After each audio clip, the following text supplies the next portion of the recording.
All right. Welcome, everyone. As you know, we're going to get started on time because I respect punctuality.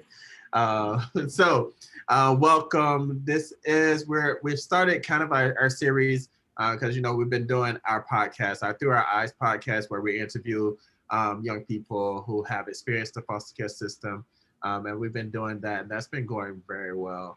Learning different things. And if you want to view those, we do have our YouTube channel as well as our Spotify, and then they're streamed on Facebook, so they're stored there as well. So there's many places for you to see those.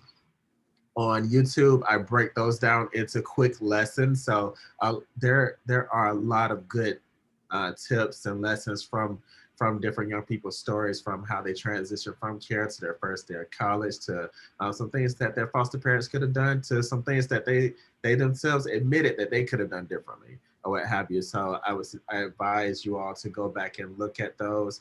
The quick lessons is its own playlist, and they're generally up under 2 minutes, 2 minutes or less. So go and look at those. Like, listen, and subscribe. I forget how they say them, but do all that good stuff. We've also been doing our cooking podcast, and we're going to resume those in 2 weeks. And as you know, we've been doing our resource webinars and trainings. Well, we have our webinars that they're generally every third Tuesday of the month, and now we're doing our resources. So we've been lucky enough to be able to partner with GEAR UP, KSU. They've been phenomenal in helping teach. Well, I've learned a lot listening to them, and they are crazy enough to come back and teach some more things. So I'm very happy to have with us Marcus Hilliard. I want to make sure I pronounced that correctly. Did I say that correctly? Yeah, for the most part. Hilliard. Hilliard. I like to make sure I get people's names correct. And then, of course, we welcome back Katie. Thank you. Thank you for coming back.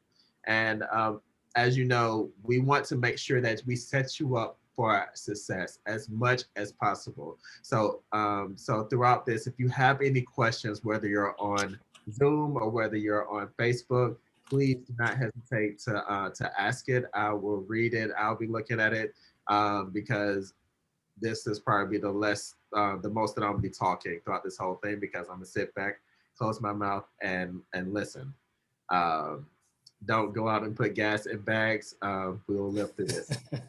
Um, so without further ado, I definitely want to turn it over. Who am I turning this over to? I got it. Oh, you got it? Okay. Yeah, I'm just going to tell everybody how awesome Marcus is. And then, and second, your life lesson there that you just shared with everybody. Gasoline is meant for gas tanks and gas cans. A sign of the times, my friends. It is wild out there.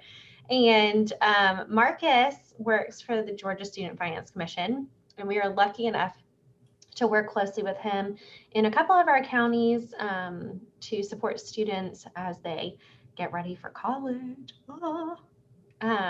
So Marcus is going to give us a fun presentation about what it takes to fill out your FAFSA. These are things you can start if you're not ready to fill it out quite yet. Maybe you're going into your senior year. You're going to be ahead of the game because you'll have all of this information in your back pocket for when the time rolls around. So and then I've got a couple of fun things to share with you guys after the fact. And I think we might even end a little early today, Anthony. Is that okay? That is fine. I'm not about speaking more than you have to. I love it. If you do have questions, go ahead and you can drop them in the chat. We'll be ready to answer those for you. There's also a Q&A button at the bottom. So we'll be keeping an eye on things. And if we don't get your answers immediately to you, the expert, AKA Marcus, will help you out with that shortly. So Marcus. So on me, good deal. All right, I'm gonna do a quick screen share here. All right, let's blow that up a little bit. How does that look to everybody? That's great. Perfect. Okay. All right. Good afternoon, everyone. I'm Marcus Hilliard. I work, of course, with the Georgia Student Finance Commission. And what I did today, I cherry picked out this section of our Financial Aid 101 presentation. It actually takes about an hour and a half. So we're just going to focus on this one aspect of financial aid that we call the FAFSA. If you have any questions about anything or if you want more information, definitely visit our website, GeorgiaFuturesorg. The company's name is Georgia Student Finance Commission, but your one-stop shop for everything related to financial aid readiness is GAFuturesorg. And of course, if you're in high school, we definitely want you all to start or create rather an account so that there's anything that you need, anything that you need to know throughout sign of the times, as we said earlier. Definitely, this is a one-stop shop because as the world is changing, financial aid stays the same, but the process has to change with it. And you just happen to be a part of the classes being impacted most by that from high school, all right? So let's do this real quick, just an overview. With financial aid, you always have to remember, or what I want you to take away today, is that financial aid is actually just a general term that just means a bunch of different types of funding that are used to pay for direct expenses from your prospective colleges and universities.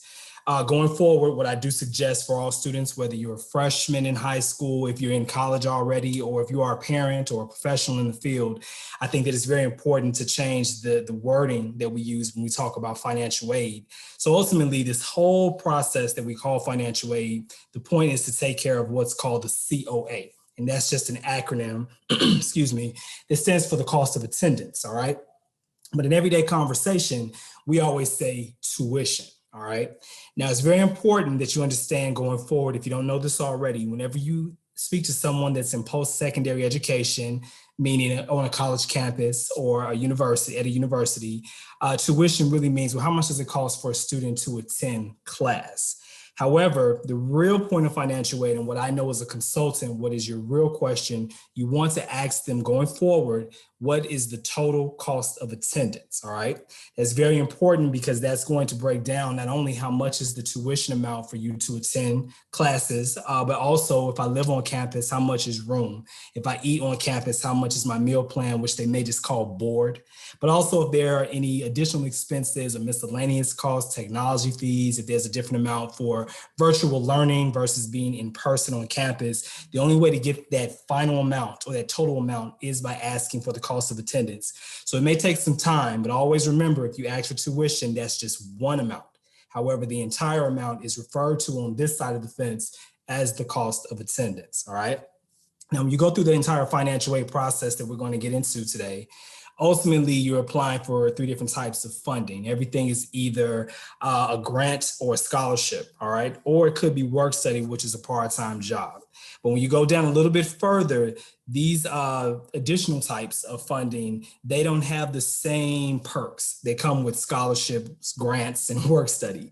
Because ultimately, when it's a grant or a scholarship, that means that you're eligible for either academic reasons, or it could be needs-based. But whenever you're a recipient of a grant or a scholarship, ultimately, you don't have to pay that money back, all right? Work study is just a part-time job.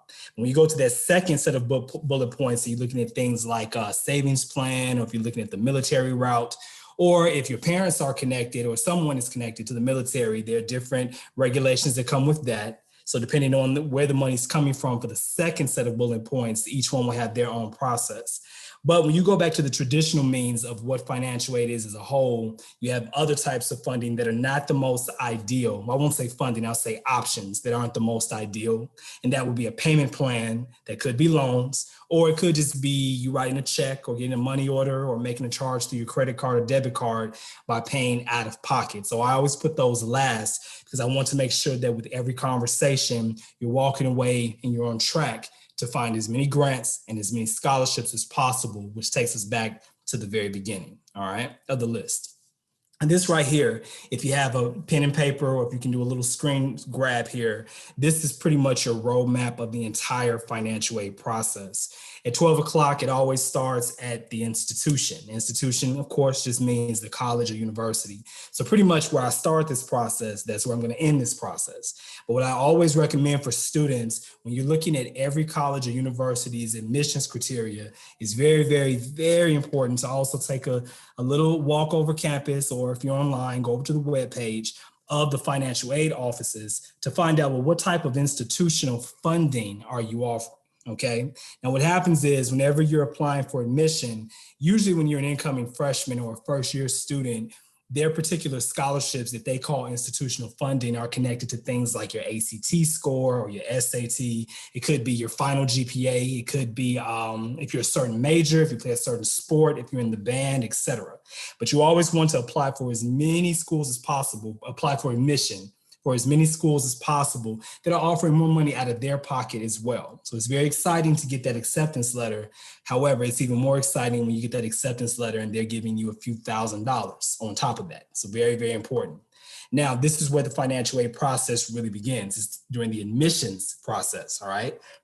Now, I'm going to go backward here. Instead of going 12, 3, 6, 9, I'm going to start over here at state funding. Okay, it's 9 o'clock. Ultimately, when you're looking at state funding, every state has its own type of resource. Here in Georgia, you would know state funding is dual enrollment. You would know it as the Hope Scholarship. You may know it as the Student Access Loan, the Zell Miller Scholarship, the Zell Miller Grant, etc. All of these are like brothers and sisters in our home state, and all of that information can be found on our website here, Georgia Futures, under that first tab that says Hope and State Aid, all right? Now, if any of you are eligible for state funding, with the exception of dual enrollment, the way you're gonna find out, it will be actually when you graduate from high school. So whether you are December, well, I'll say it a different way, whether you complete your studies in the summer or in December, or most of you, which is the majority, is in May. It's about basically once you're done, there's a whole behind the scenes process on Georgia Futures where your counselors will communicate with our colleagues over in the Financial Aid Services Department with GSFC, whom will then communicate with all of the eligible financial aid offices at colleges and universities around Georgia based on the finality of your transcript when you graduate from high school. Now with that, at the very bottom here at 6 o'clock, this one here is what we call independent funding. Independent funding, just to go back one screen, it pretty much falls in the lane of those second set of bullet points, military, savings, and then it goes on to payment plan, loans, and out of pocket. The reason that I separated and called those independent is because when you're looking at what the options are, whomever is giving independent sources of financial aid, their whole process, their regulations, their eligibility, it could be completely independent, meaning separate from those from the state. And it will be definitely independent / separate from the institution. But because this is your roadmap, all of these are connected because the heart of it is the student, it's you. So ultimately you have to work this entire financial aid process by actually looking at it as one big process, but there are 4 stops that we need to make. We have to look at the institutional pot of money, the state option for money, and all these various independent sources. But then there's one particular component, the 4th one here, that we call federal funding, that's connected to this longer form called the FAFSA. The FAFSA, F-A-F-S-A, it is simply an acronym that stands for the Free Application for Federal Student Aid. So whenever you're looking at any type of funding for post-secondary education, meaning going to someone's college or university, if it is federal, the only way to apply for it is by submitting a FAFSA, okay? Now, the great thing about the FAFSA, despite what people tell you, it's really not that hard. It's long, and a lot of the information you will know. But what I'm going to do for you today is pretty much cherry pick out the sections that I know traditionally will give people pause, and we'll explain exactly what that means. And I also want you to remember that with the FAFSA, historically, this pretty much means this is my application to utilize federal funding that will follow me to any college or university around the nation. However, when I'm a Georgia student, this acts as my application for federal funding, and over here at 9 o'clock, state funding. So when you as a Georgia student, a Georgia high school student more specifically, when you all submit your FAFSA, it is the epitome of 2 birds, 1 stone. So it's 4 pots of money, but by submitting your FAFSA, you're applying for 2. Now, the great thing is that, remember how we talked about at 12 o'clock, how the institution, that's you start where you end. In fact, I think the affirmation for that is begin with the end in mind. That pretty much is how the institution works, because the institution's financial aid offices, they will have access to a certain set of information on Georgia Futures to show your eligibility for state funding. And they'll also have access to federal funding, and they're going to connect the dots for you.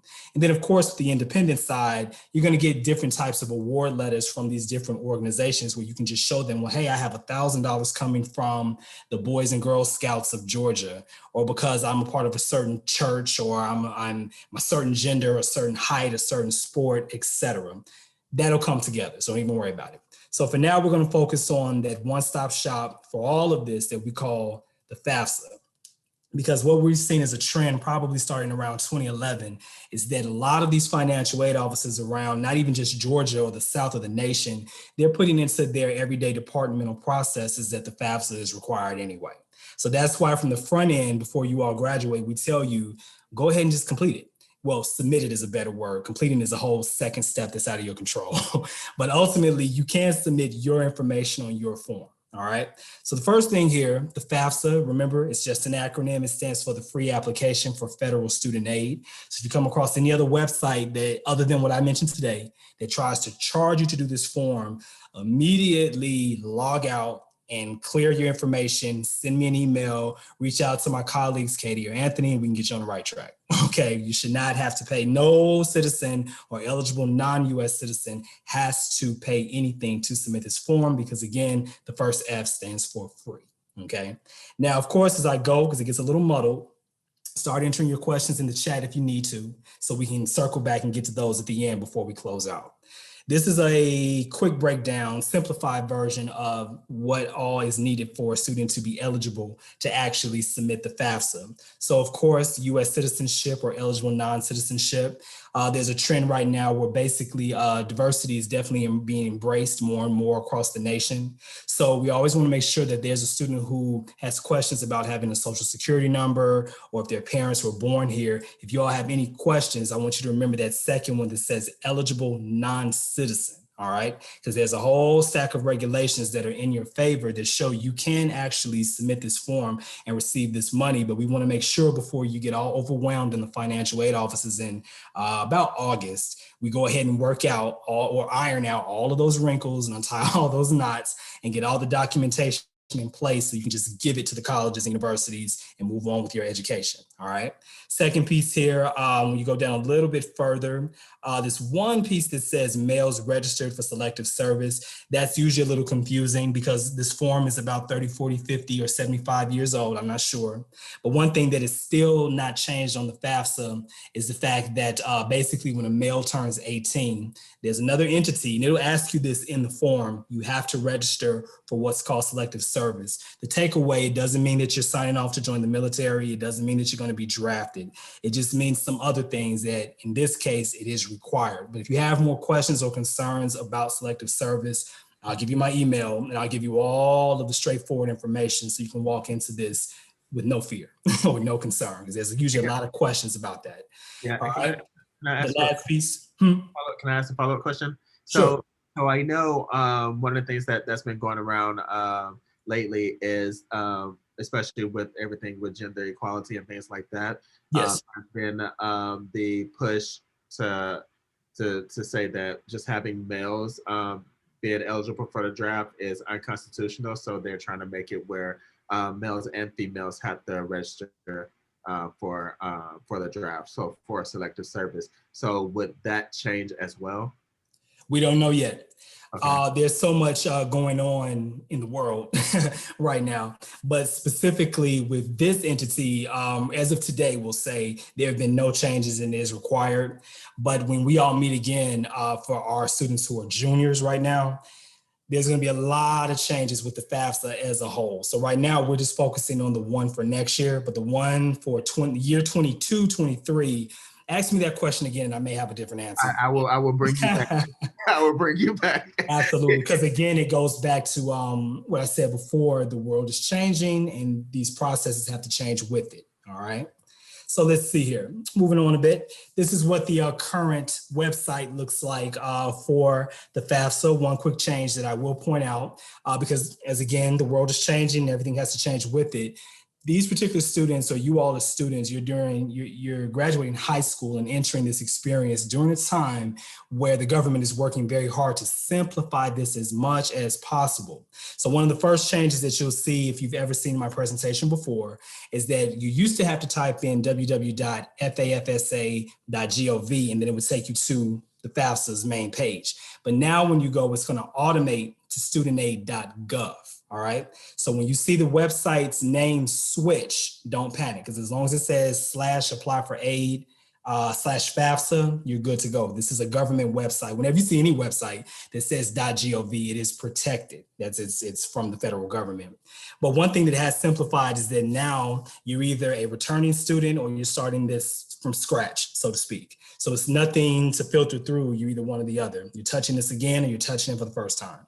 The other thing at the bottom where it has an enhancement, the federal government actually implements an app. So you don't necessarily have to go sit down at a computer now. You can actually go to the App Store, the Microsoft Store, whatever kind of phone you have, and you can just download the app and you can do this from your phone, all right? So it's coming together. It's a slow process, but it's all coming together. Now this is what happens. On the FAFSA, I may have mentioned it before, it's about 100 questions or so. It takes a while to complete it, but from beginning to end, if you're starting from scratch, air quote, it won't take but probably about an hour and some change, sometimes less if you utilize a feature that I'll tell you about in a minute. But ultimately on these questions, if you're a dependent student, meaning that you are connected to a parent whose home you live in and things like that, the FAFSA has two parts, one for the student, one for the parent. But for this particular audience, there may be some of you who qualify for independent status, which means that you're submitting this form. Basically, you're leading the ship. You're at the front of it. It's all your information, and you may not be required to put parental information. But one thing that is the same, regardless if you're independent or dependent, is that this form will have one question that will allow you to submit the names of all the institutions, up to 10, that you're considering enrolling at in the fall. So once you actually put those schools on there and you sign, seal, and deliver this form we call the FAFSA, each one of their financial aid offices will capture that information and they'll start the financial aid process for their school. Now, this is where it gets a little muddled and confusing. So this is why I have to remind myself to slow down my speech, because I always want to make sure that it makes sense. One of the myths about the FAFSA is that because of the word aid, if I choose a more expensive institution, there's this misbelief that the government's automatically going to give me more money, but that is a misnomer. What happens is the cost of attendance, remember we talked about COA, which includes tuition, room, board, books, etc. That can change from college to college, university to university. That's up to them.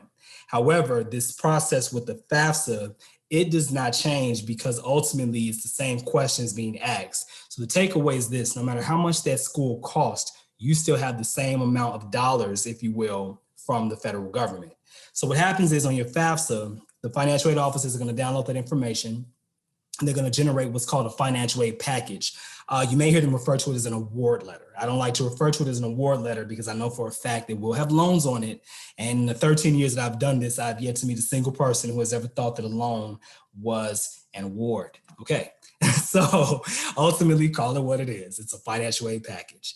Now with the financial aid package, ultimately, when you submit your FAFSA, up here at the top in this equation where it says COA minus EFC, EFC is another acronym that stands for Expected Family Contribution. I don't like to call it that because I think that it's a little misleading. And so ultimately just call it this, my EFC number, because your EFC number for each one of you that is on the call today, it may be the same, but it may be different, or it may be the same for different reasons. It's your personal business, because all of this information, these 100 or so questions, they all become numeric data to give that number. The closer that the EFC number is to 0, that shows higher eligibility, higher need, which shows that you're eligible for more money in a roundabout way. So that number determines how much you receive, regardless of how much the COA is at the colleges or universities. So just to give you a visual, let's say if you're a student who is applying at I believe most of these students, you may be with Cobb County, or if not, we'll say anywhere. Cobb County is my territory, but there's a very popular school in the area with several remote locations called Chattahoochee Tech. So back in the day, we used to call a Chattahoochee Tech a junior college because usually they only offer up to an associate's degree. But the good thing is that it's a state school, which means in-state rated tuition. However, if you were to weigh the cost of a junior college to, let's say, Chattahoochee Tech to Kennesaw State. Kennesaw State is also a state school. You will also get in-state rated tuition, but they don't cost the same. But then you may have a student who is looking at another school like Emory University, which is private. Now, when you lay it all out, Chattahoochee will cost what it costs. Kennesaw State will cost what it costs. Emory University will cost what it costs. But what will remain the same is the fact that when you submit this FAFSA, your EFC number determines that you get the same amount of money. So regardless of whatever these schools cost, you are dealing with the same amount of money. Very important. Now, with that, once your offices of financial aid conduct their process to generate that financial aid package, they're going to give you this grand total called a financial need. That can be a little misleading as well, because what I saw years ago when I was a financial aid advisor, a lot of folk came into the offices thinking, well, I'm in need, give me more money. But really what that means is that if you chose this school and you were accepted and you submitted your FAFSA, they're telling you how much more you need financially, how much more you need to bring to the table.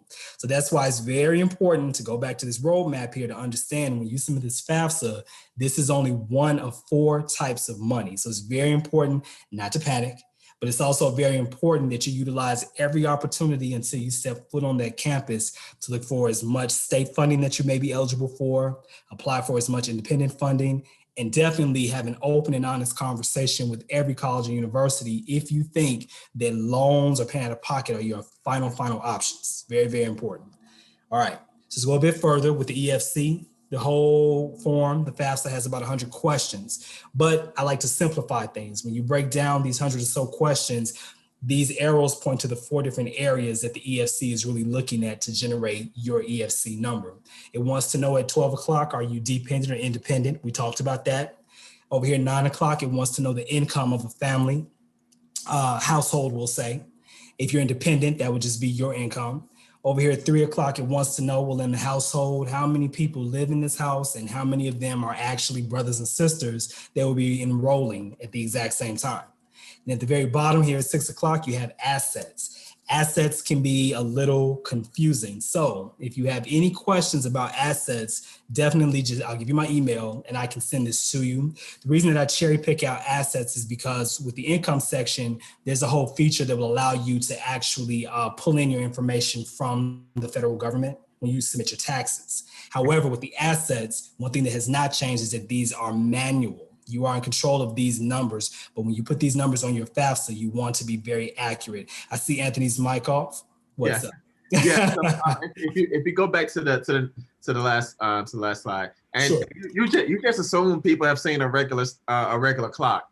That people know at 12. I'm just playing. Okay. Everybody have digital and phones now. That's true. Nah. I never thought about that. No, I it's a whole nother story. I'll tell you about that later. So most of the audience that I have that's joining both live on Facebook and on Zoom, they will be from either current or former foster youth. So most likely independent. Okay, so they will put independent. And what about family size? Do they need like any paperwork? And you'll probably discuss this later on in your presentation, but do they need any paperwork from their independent living specialist or from the judge or from a foster parent? Like, what do they need in order to fill out this paperwork?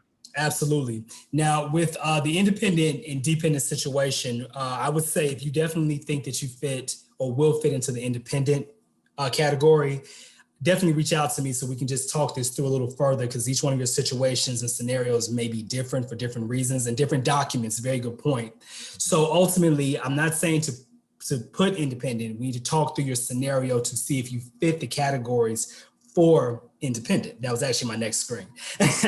So with this, actually a good transition. So what happens is on the FAFSA, before you get into the real nitty gritty of it, there are going to be about 10 questions that have to be answered a simple yes or no. If any of you answer yes to any one of these 10 questions, this is what will automatically tell your FAFSA that you are eligible for independent status, all right? But if you answer no to all of them, that means that your form, regardless of the scenario, will require some type of parental information.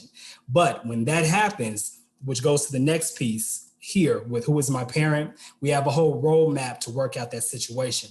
But one very important thing, went too far. One very important thing here is documentation, because we live in a time now where everything's electronic, everything's a database, everything's online, everything's in the cloud. So it has to be trackable or measurable, if you will. So going back to Mr. Anthony's question here, what happens is you just want to give the FAFSA all the answers that it needs as accurate as possible. But once you sign, seal, and deliver this, remember there's one question that will allow you to put in the names of all the colleges and universities.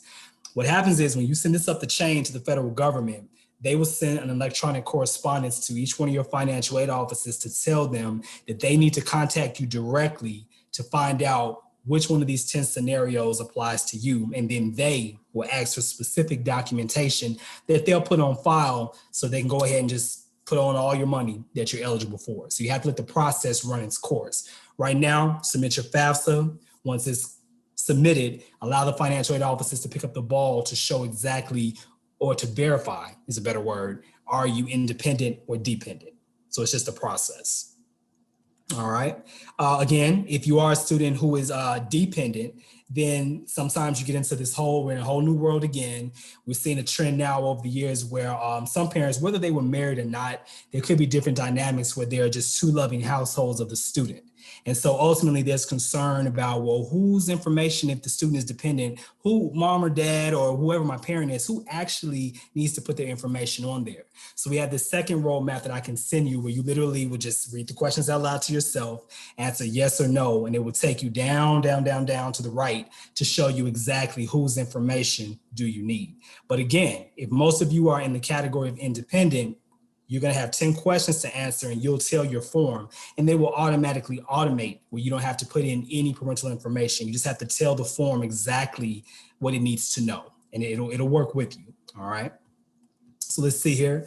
Going back to federal funding again, because remember the FAFSA is for the free application for federal student aid. Ultimately, as we talked about, all these types of money come in many different forms, but we want you to walk into this undergraduate experience with as many grants and as many scholarships as possible. Now, the federal government, when you submit your FAFSA, does not give scholarships. However, they do give grants. The only difference between a grant and a scholarship is that whenever it's a scholarship, the root word scholar, it means merit. And that means that there's a GPA, a test score involved in some form or fashion. However, when it's a grant, usually grants are always need-based, and there's always a process in place to show eligibility of need. In this case, that would be the FAFSA, all right? Now, most of you will either be getting probably the Pell Grant at the highest high. There's an opportunity for the Teach Grant if you want to go down the educational route. Some of your schools may be eligible for this third one here. It has a long name, but just call it FSEOG. And then, of course, there's an opportunity for all of us that are looking at the military route before, after, or during the undergraduate experience. Now, at the very bottom, federal work study, one thing I want you to remember about this one is that it is a grant. However, it's not applied to your account on those campuses the way that the first four are, because that's a part-time job. Once you actually are enrolled, there will always be some type of student employment process, and you'll go through their version of HR, or probably just the regular HR, and they'll hire you into the school as a student worker.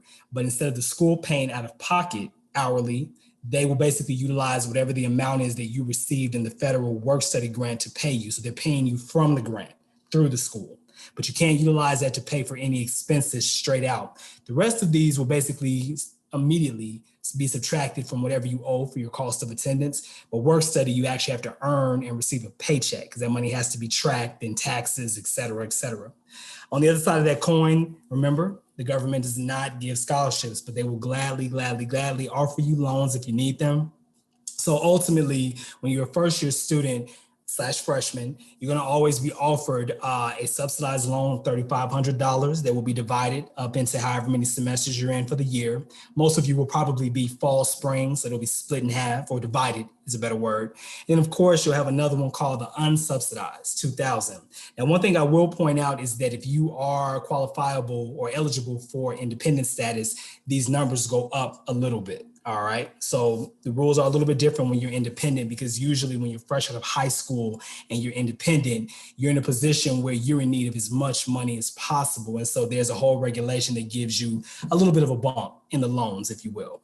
Now, of course, right here, for those of us that are dependent, there is another federal loan called the PLUS loan. But the way you'll know that one is that it's an acronym as well, PLUS. It stands for Parent Loan for Undergraduate Students. So if you are independent, you won't even have to worry about that. But if you are dependent, that's a whole separate conversation and presentation for parents. But remember, we want to make loans our final option.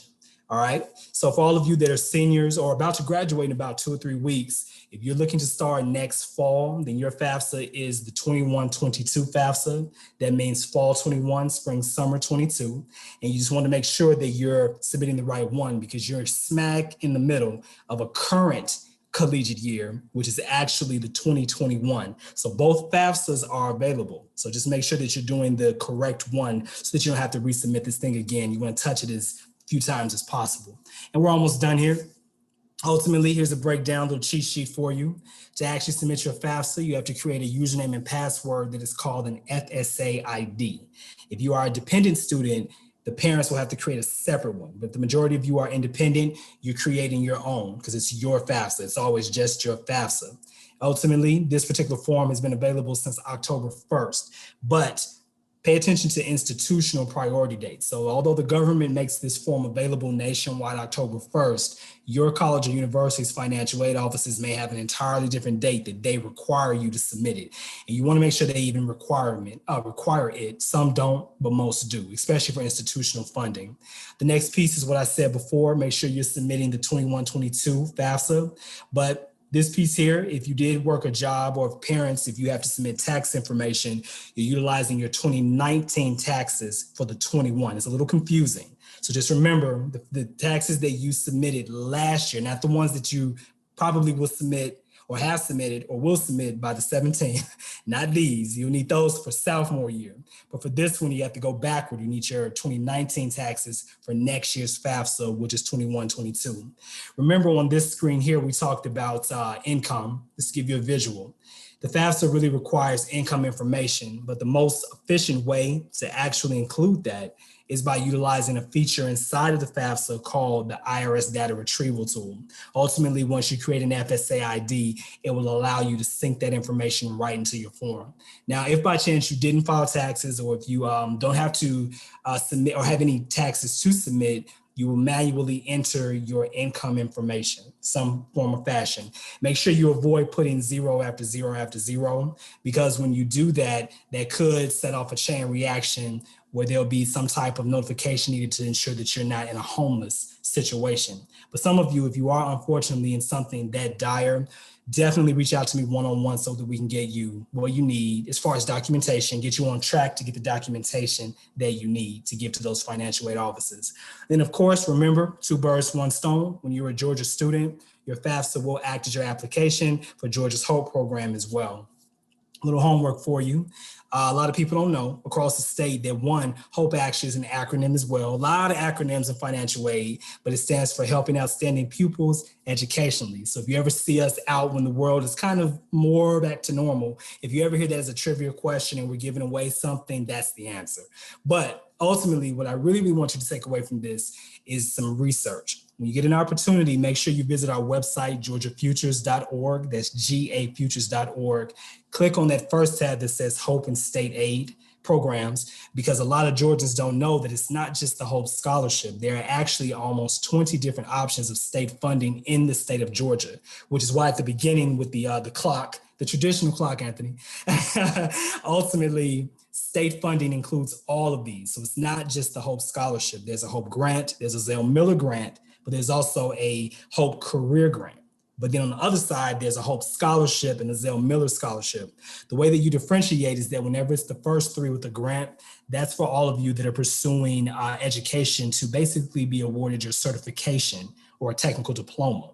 However, when it's the Hope Scholarship or the Zell Miller Scholarship, this is for all of you that take the other track to get your associate's degree or bachelor's degree. So one is for certifications and technical diplomas. The other is for degrees.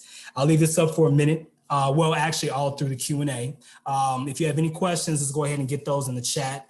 And with that, my name is Marcus Hilliard. If you have any questions, send me an email. Those are my specific counties. However, there are 8 other representatives on our team, and we're all over the state of Georgia. So even if you're not in these particular counties, I can still help you. But if by chance, if you're further out from the metro area and there just happens to be an in-person activity that we're hosting somewhere out and about in the open with our masks on and things like that, we'll let you know. Now, if you have any questions with that, you can reach out to me. Over here on the left side, we're everything social media related now. I think Instagram is the most popular and it's the most current, although we are on Facebook and Twitter. And then we also have shorter videos on YouTube as well. Another little piece of homework here, when you get an opportunity, go back to our website, Georgia Futures. To the very right, there's a tab that says resources. When you scroll down, there's an entire inventory called marketing materials. This is what we actually would provide you at our little table setup had this been in person somewhere across the state. The first one is a checklist for 12th graders that walks you through the entire financial aid process that I gave a very brief overview today. The second one basically is a component to the full presentation, Financial Aid 101. If you have questions about the FAFSA, we have a checklist for that. And if by chance you have more questions about those multiple options of grants and scholarships here in the state of Georgia, we actually have one for state funding over to the right. All right. So with that, everybody, that is pretty much the FAFSA 101. I'll go ahead and take a sip of water and start answering any questions that we got in the chat room. Thank you. Listen, thank you. I'm agreeing with Katie. Like, my mind was blown on a few different things. Yeah, definitely appreciate the information. While we look for questions, because I know people were asking me questions about the FASFA, and I was like, listen, I don't know. They will be here on Thursday. Like, leave me alone. Ask your questions, please. And I'm looking at both my screens. So if you see me looking up, it's not because I'm watching a ghost. I'm looking at my screen. Absolutely. And if either of you have more questions, or Katie, if there's anything I need to circle back to, feel free. My question would be for those resources, I guess you said for if they were in person, those would be the flyers that you would give out to the young people. Yes.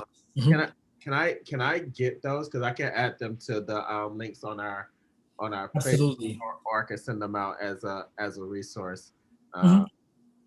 Good deal. What I'll do is I will send you the link for the entire inventory, and then it'll take them right to our website on this particular page, and they can it's actually about 9 of them, 9 different brochures, and they can download whatever they need in the form of a PDF. No problem. Okay, awesome. And are you have you all been working with our ILP program? Because we do they do the celebration of excellence for the young people. Have you worked with them? In the past, yes. This year, no. But in the past, yes. Whenever we have any opportunity to come out to the community, even if it's just setting up a table, even if it's not a full-fledged presentation, we're here to help. We've tried this from every direction. We've been to homecoming games. We've gone out to freshman seminars, bridge programs, things like that. And I'm sure, are you familiar with the Probe Fair? The Probe Fair. This year, they didn't get out in the community the way they wanted to. Everything was online this year, of course. But the Probe Fair, which I hope returns next year, is a traveling college fair that actually goes from high school to every high school takes turns in the community or county as a host site. And then literally hundreds of colleges, we all sit up in the auditorium with table after table of information, but we're always smack dab in the center about the money. Yeah. Okay. Yeah. That's awesome. Like, I can't wait till we start doing in-person things, because it's weird meeting people only online. So right. Sign of the times again. Yeah. Indeed. Is there one question? I see Something There popped was a up here. comment from Okay. Mr. Shine. You are the representative for a lot of counties in my region. She'll be reaching out to you. Oh, perfect. Yeah, Mr. Shine, she's the ILS for, oh crap, she's gonna kill me if I don't get it right. Region 2, Join. Yeah, indeed. Feel free to reach out. Definitely, we're always here until things go back to normal. We can always do something like this virtual. And remember, this was just the mini presentation. This isn't the full Financial Aid 101. But with that, we also have, you can share this on your website too as well. We give 30-minute free consultations. So in Georgia Futures, when you actually click on your county, all 9 of us, our faces pop up based on whichever county you're a part of. And there's a mechanism that we've implemented in Georgia Futures where you can set up a free 30-minute consultation over the phone. I just thought.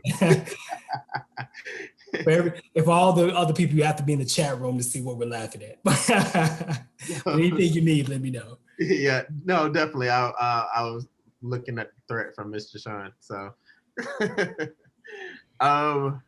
yeah, I don't know. I'll probably be reaching back out. Mr. Sure. Sean, she said she's gonna be reaching back out. Good.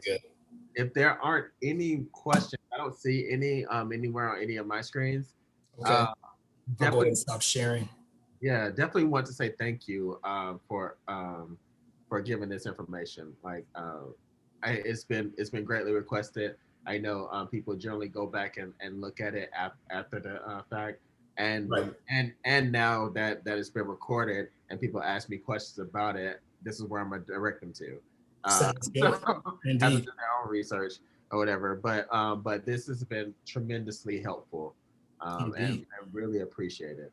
Hey, you're very welcome. And if I can actually just hang out until the very, very end, if you all want to share some information, just in case they think of something along the way, that's no problem.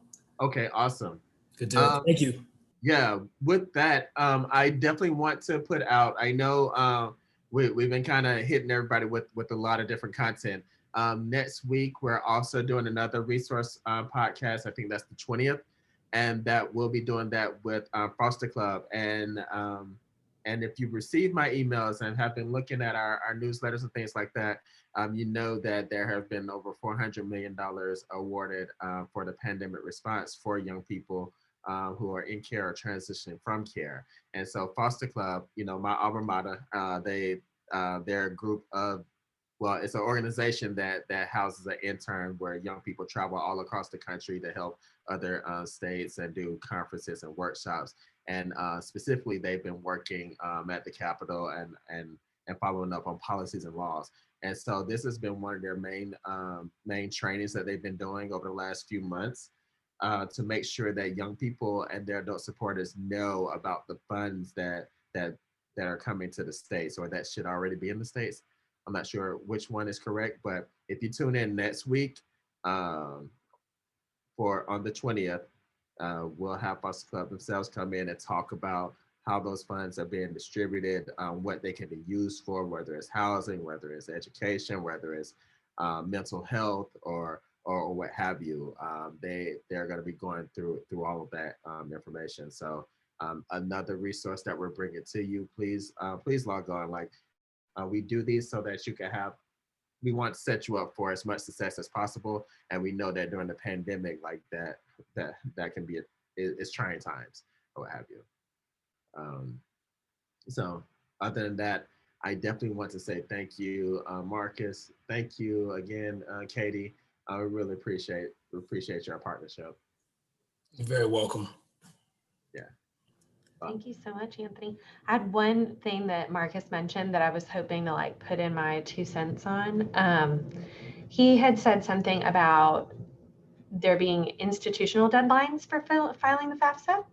And I can attest to that because I wanted to apply for some scholarships to go to school and to help me pay for my tuition. And all the need-based institutional scholarships required that I had filled out my FAFSA prior to March 1st. And I started looking on March 13th. So I missed out on an opportunity, and I don't want you guys to miss out on that opportunity. So if you find that your ETV funding and your federal grant monies or state grant monies don't cover your full cost of attendance. Scholarships are a great way to fill that gap, but a lot of the need-based scholarships that are awarded by the institution have already been awarded by March. So if you haven't applied to college yet, or you haven't, figured out how much it's going to cost you, the timeline, think about March. If you're juniors, rising seniors, you definitely want to get a head start on all these things. And just because you're applying for scholarships doesn't mean you have to go to the school, but it is a great opportunity to get a head start. And yeah, if you guys need any additional support, GEAR Up's here for you too. Thanks, Anthony. Awesome. Thank you all. Well, everybody be safe. Stay home if you don't have the gas. I don't know. It's crazy. So, and have a great night. I'll look for more information and upcoming events and things like that. Good deal. All right. Well, take care, everybody. Thanks, Anthony. Bye, everyone. Bye.